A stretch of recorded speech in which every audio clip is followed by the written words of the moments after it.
You're listening to Midlife State of Mind podcast, hosted by Erin, a midlife gal who dishes on all the challenges and opportunities that come with this middle section of your life. Each episode, you'll find yourself going between laughter and tears as she covers all the topics you need to know about midlife. Welcome back to Midlife State of Mind. I'm your host, Erin Beadle.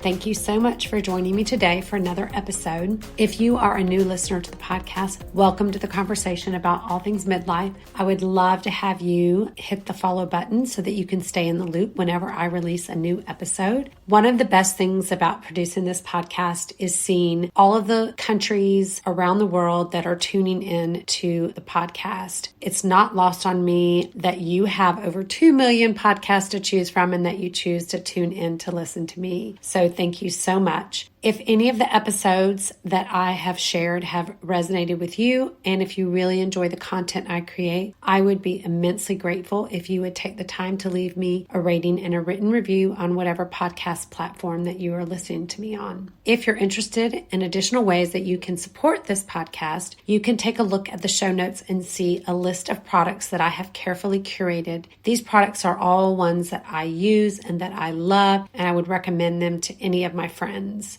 If you do choose to purchase any of the products with my link, I will get a small commission that just help offset the expenses of producing the podcast. Let's dive into today's topic. I want to talk about fear and how fear keeps us from doing so many things that we want to do in life. I personally know this from experience because for years, I let my fear really rule me. Not to the point I never had anxiety, more just always worst case scenario, going in my mind and fast forwarding to what could happen. This was especially true when my kids were younger and I didn't want to ever fly anywhere because I was just convinced I would die in a plane crash. Even though I live in Atlanta, Georgia, which has some of the worst traffic in the world, I could go and get on the freeway, but for some reason getting on a plane would just make me really nervous. Fear is probably our most powerful emotion that we experience as humans, and it's basically kept us alive for as long as we have, right, as a species. Without fear, we would have been eaten by the saber-toothed tiger. The area of our brain called the amygdala, it's our oldest part of our brain, the reptilian brain it's referred to, is always on the lookout for danger, right? It's always scanning your surroundings and perceiving things that are dangerous as dangerous, but also perceiving things that aren't dangerous as dangerous. And our amygdala cannot really differentiate between real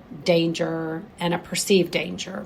I've talked about this in other podcasts episodes that our brains are really hardwired for survival. They're not hardwired for happiness. So our brains don't really care if we're happy or not. All it is doing is trying to keep us alive. And one of the things about being a human with our really advanced brains is that they make us fearful because we can imagine things that can happen before they've even occurred. Whereas animals, they do have learned behavior because they know that if they've gone to a drinking hole, let's say they're a little gazelle and they've gone to a drinking hole and then a lion or a tiger or wherever they are, they will learn that, okay, this is a safe place, this is not a safe place. So animals actually can make that association, but humans are the only ones that I think that anticipate danger to the extent that we let it affect our actions. And so whether you're standing on the edge of a cliff and that is real danger, or if it's doing something that has us fearful because we fear we'll either fail or we'll be not accepted. And that is what I really want to address today, is not the fear of the real physical dangers that present themselves. I mean, I'm not advocating that you go out and do free falling or cliff jumping or something like that, but thinking about the things that you have put off doing in your life because you're nervous of, like I said, failing. You're worried about joining that group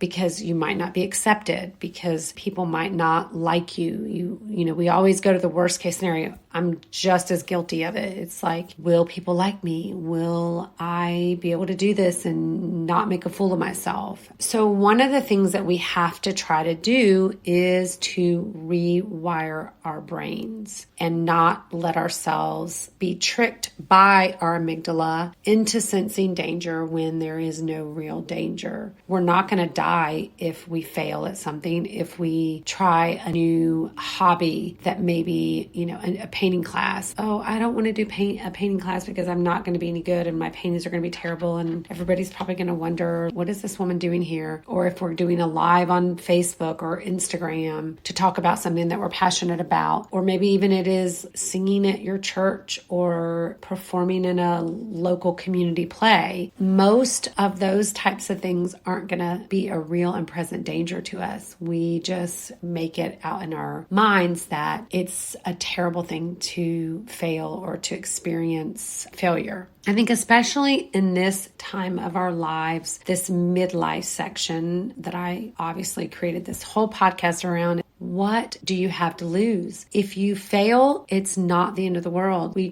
tell our kids all these things like, put yourself out there. Don't let fear get in your way. But then when it comes down to it, are we doing the same things that we're telling our children or that we would tell our 10-year-old self? Go and join that book club because you might end up meeting somebody that you really hit it off with, or you might learn something new. I'm always trying to challenge myself with new adventures, new hobbies, new things to learn, whatever it is. Do I fail? For sure.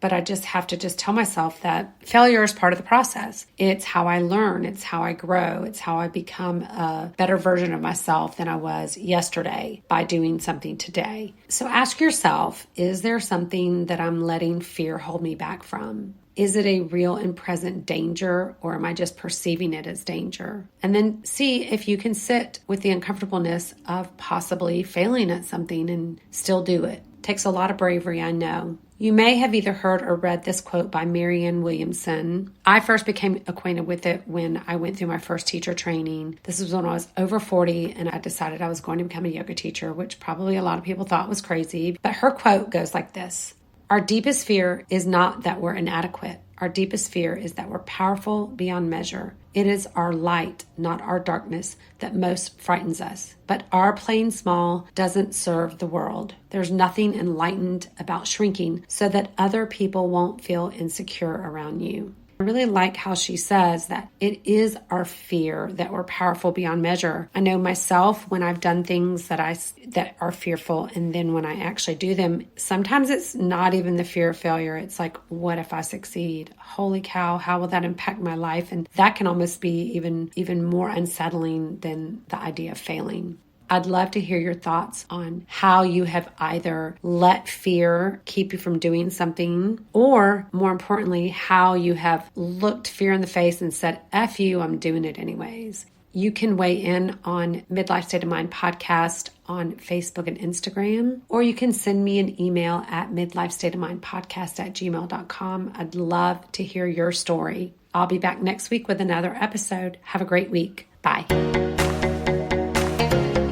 This has been an E Squared production.